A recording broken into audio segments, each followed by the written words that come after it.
Hi Jay. Hello, Mike. Back in front of the camera. Bit of a different style vlog, this one. So do you want me to just fire away the questions and we go from that? Yeah, I think you should also include this bit as well. Okay, cool. Yeah, just to crack on, because I don't normally do this sort of thing. Yeah. So when you decided on a new car, what were the options? For a car for the business, it has to tick a number of boxes. It has to be something that is present, something that is got a bit of a following, something that we can tell a story on, and something that the guys at work obviously will like. And that can be a number of different things. So we were looking at M3s, M4s, original M2s, can't really say original, but the earlier car with the single turbo 3-litre engine in, C63s, RS3s, RS5s, anything in that sort of German coupe saloon car that we are known for doing modifications for. So lots of things to work with, but come out the box from the manufacturer is just a bit average, but we can make it better. Yeah. And why this generation in particular?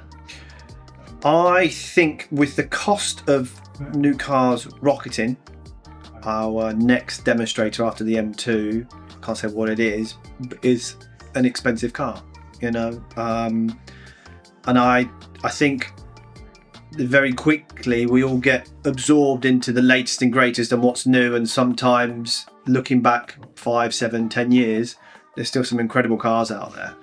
And there's more on the market as a more of a entry level, not necessarily saying more affordable, because the parts are still, some of them are very expensive, but you know, you can get into these things for sensible money, much cheaper monthlies. And I think some of the earlier cars from said manufacturer are still golden cars. They're still brilliant things.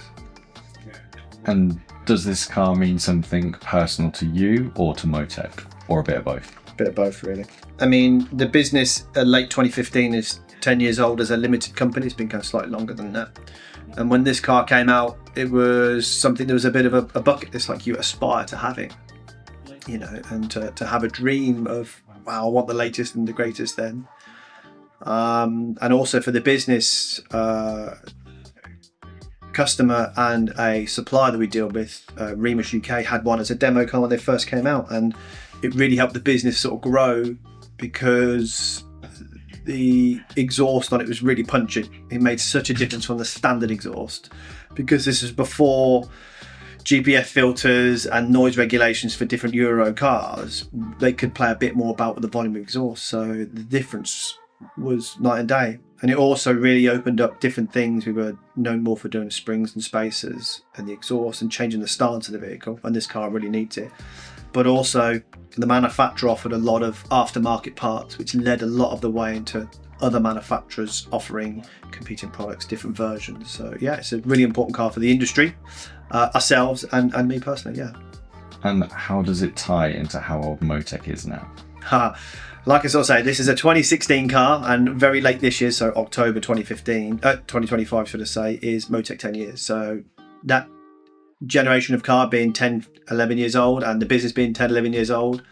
Hi, welcome to Motech Performance. This is our new unit, and this is car number 4. We've been putting a number of videos out on social media, Instagram, Facebook and YouTube about these cars that we're building with Berry BMW for TRL to sell. I think it's important to say, you know, when I set this business up as a limited company, I remember the day.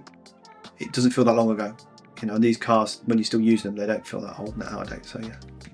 And without giving too much away, I've obviously seen the car. We've only collected it, yeah. But what's special about this one? There's two things that are special. One, obviously the car it is and what it represents to me, the brand and the business. And like I said, this is my own car. My own money is bought for this. It's nothing to do with it. Well, it's something to do with the business, but it's not the business paying for it. It's me paying for it outright. And owning the vehicle. I think the car is special because, like I say, I always wanted one. Kind of had one last year, but not to this sort of spec. And colouring, you know, the colour of this car is a special BMW colour. It's a heritage colour. And when I was younger, my uncle in 2001 had a silver E46 M3 brand new from the dealer. And I remember seeing it for the first time and thinking, that is a special car. And the interior leather is the same colour as this car's exterior. and I've always wanted that in some kind of capacity.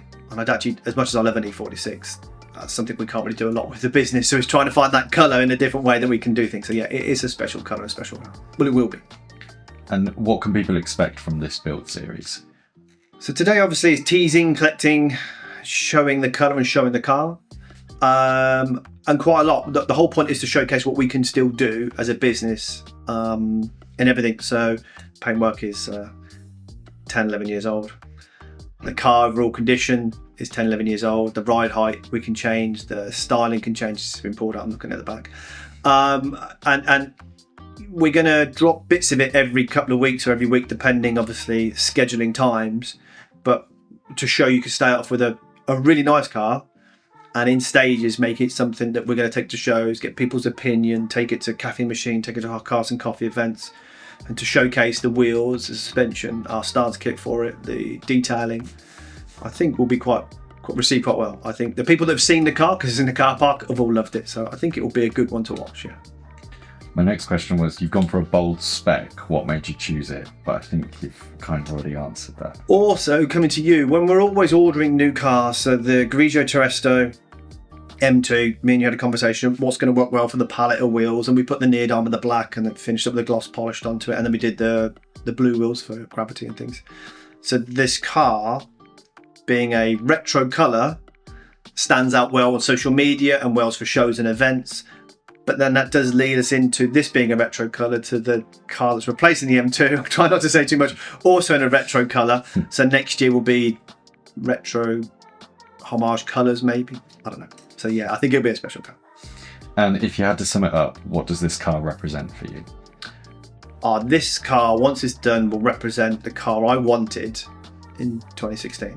This is the car that I'd have been to the BMW show at Gaydon or Santa Pod or wherever else and been dribbling over. This would have been the tick list. So in theory, once it's all done, this should be a stunning example of said car that I would have wanted 10 years ago.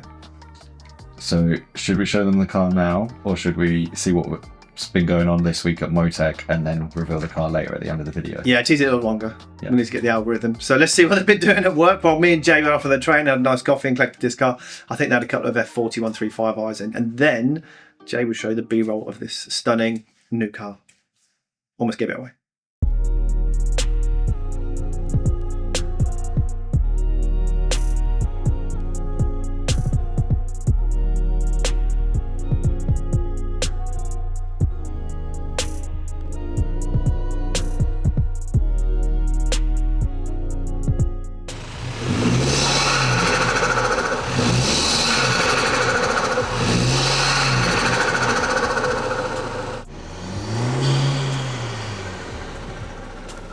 With a couple of F40 M135Is coming in today for a couple of different parts, we thought we'd take the opportunity to show you some of the easiest ways to get more sound out of the car, because from BMW they come pretty muted. So the first car of today came into us and it had the Denon intake resonator delete. So there's an intake resonator box as standard that sits behind the engine that absorbs all of the turbo sounds. That's why they're quite muted. So that deletes that as a piece of hard pipe, and we connected that up with the Ram Air Pro Ram intake system. So the two together work really nicely, and the video clips that you'll see show you all of the sound that you get from that.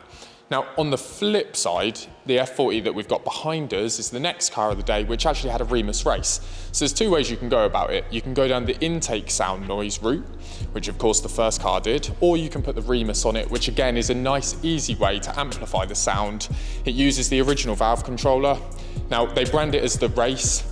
It's not over the top. It doesn't drone, it's still valved. It's a lovely system for day-to-day use. It's what we've run on our last two F40 M135i demo cars, to be honest.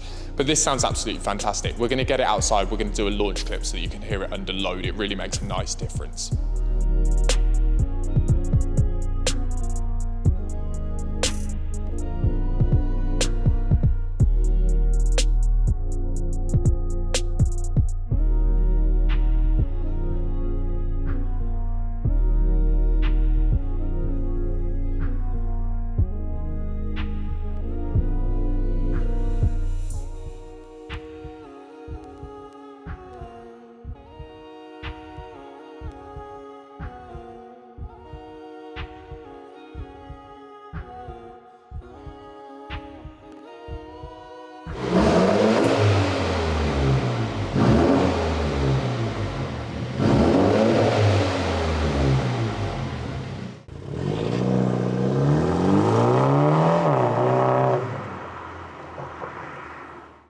So in the bay today we have this sapphire black BMW 118i, and the customer's brought it to us. It's in a bit of a bad way, but he wants it glossed up, not perfect, but glossed up so it looks a bit better under the sun, and also a little bit of protection to help him wash it in the further months to come.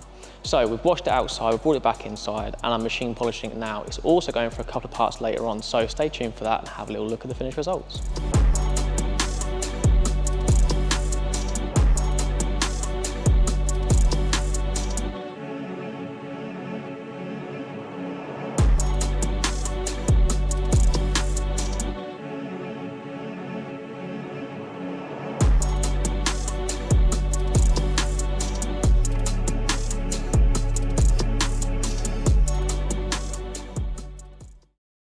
10 years ago, a new era began. From the roar of its straight six to the sculpted aggression of its body, the F82 M4 wasn't just a car, it was a statement. A declaration that performance could be both brutal and beautiful. It replaced legends,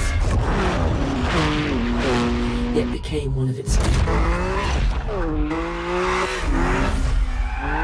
The world changed, but the F82 remained a symbol of what driving feels like. Raw, connected, alive. It was never just built for the moment. It was built to be remembered.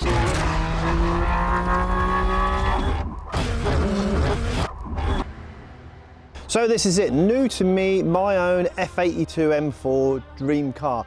Non-competition pack 2016, got some bits we've got to work on. Car's going to go next to Blake, he's going to do a 101 point inspection, the same as what BMW do on a PDI car. Then it goes across to Steve so he can assess the paintwork, information on that coming soon. But he needs a bit of work on both, I can tell you that. And about to reveal the colour, Laguna Seca Blue. Let us know what you think.